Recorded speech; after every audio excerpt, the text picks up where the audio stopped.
রাধে রাধে বন্ধুরা, এরকম একটি লাউয়ের ঘন্ট থাকলে মাছ মাংস একেবারে হার মেনে যাবে। আজ আমি ইলিশ মাছের মাথা দিয়ে লাউয়ের ঘন্টটি করেছি, অসাধারণ টেস্টি হয়। এটা থাকলে আর পাতা তার কিচ্ছু লাগবে না, কোনো ডাল তরকারি কি মাছ মাংস কিচ্ছু লাগবে না। আমি চ্যালেঞ্জ দেবো তুলে, এতই টেস্টি হয় লাউয়ের ঘন্টটি। এটি রুটি পরোটা লুচি সব কিছুর সাথেই খাওয়া যাবে।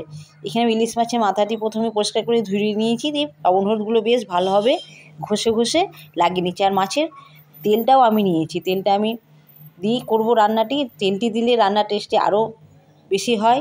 এখানে লাউগুলোকে বেশ সরু সরু করে কেটে নিয়েছি। প্রথমে প্রেসারে একটা সিটি মেরে আমি সেদ্ধ করে নিলাম। একটাই সিটি মাত্র, দুটো সিটি মারলে গলে যাবে। একটা সিটি মেরে আমি জলটাকে প্রথমে ঝরিয়ে নিব ফুটো ফুটো থালায়। এখানে কড়াইয়ে দিয়ে দিচ্ছি বেশ কিছু পরিমাণে সর্ষের তেল, একটু বেশি পরিমাণে সর্ষের তেলটা দিচ্ছি। আজকে রান্নাটি আমি সর্ষের তেলেই করব। এখানে দিয়ে দিচ্ছি হাফ চামচ কালো জিরে, হাফ চামচ সাদা জিরে।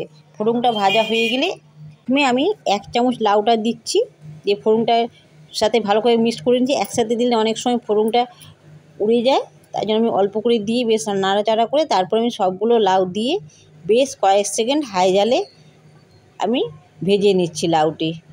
কয়েক সেকেন্ড বেশ ভালোভাবে ভাজা হলে আমি এবার দিয়ে দিচ্ছি 5-6টা কাঁচা লঙ্কা চেরা। তারপরে দিচ্ছি 2 চামচ জিরের গুঁড়ো, 1 চামচ ছোটো চামচের হলুদ গুঁড়ো, 1 চামচ বড় চামচের লবণ, 1 চামচ চিনি। আপনারা চিনিটা স্বাদ মতো দিতে পারেন, কেউ কম খান কেউ বেশি খান, লবণটাও তাই নিজের স্বাদ মতোই দিবেন।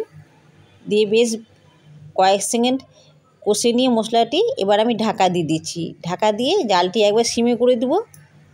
হালকা জালে খুব সুন্দর মশলাটি সেট হয়। 5-6 মিনিট পরে আমি ঢাকনাটি তুলে নিয়েছি। দেখতেই পাচ্ছেন লাউ থেকে অনেকটা আবার জল ছেড়েছে, মশলাটি খুব সুন্দর মজে গেছে লাউয়ের সাথে। এবার বেশ কয়েক সেকেন্ড ধরে আমি কষে নেব। কয়েক সেকেন্ড বেশ ভালোভাবে কষতে হবে। কয়েক সেকেন্ড কষা হয়ে গেলে আবার আমি ঢাকা দিয়ে দিচ্ছি। এখানে বেশ কিছুটা জল আছে, আমি ঢাকা দিয়ে আমি জলটা আরও শুকিয়ে নিচ্ছি কয়েক সেকেন্ড।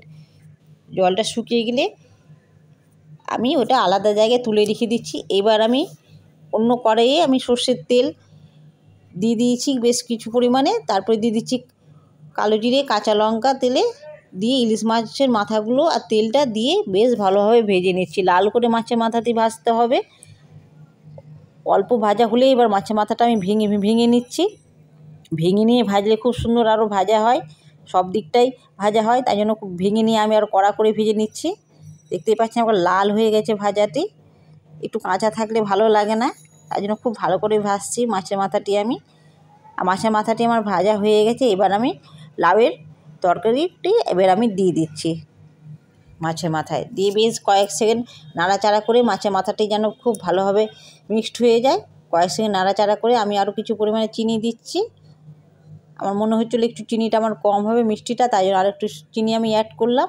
দিয়ে বেশ ভালোভাবে কয়েক সেকেন্ড হাই জালে আমি কষে নেব। কষাটি যত ভালো হবে টেস্টি ততই ভালো হবে। একটু সময় নিয়ে আমি কষে নিচ্ছি, কারণ ইলিশ মাছের মাথা থেকে তার টেস্টি বেরোবে যতক্ষণ কষা যাবে।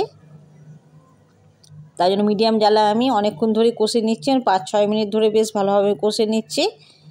দেখতেই পাচ্ছেন কালারটি এখন অনেকটাই চেঞ্জ হয়ে গেছে কষে নিয়ে। অসাধারণ টেস্টি হয়, এভাবে রান্না করে খেয়ে দেখবেন বন্ধুরা। একবার করলে বারবার করে খেতে ইচ্ছে করবে। আর কিছুই মনে হবে ইলিশ মাছের মাথা থাকলে এই লাউয়ের ঘন্টটা বারবার করতে ইচ্ছে করবে। বন্ধুরা আজকের রান্নাটি ভালো লাগলে লাইক করবেন, শেয়ার করবেন, সাবস্ক্রাইব করতে ভুলবেন না। কমেন্টে জানাবেন আজকের রান্নাটি আমার কেমন হয়েছে। আজকের মতো টাটা।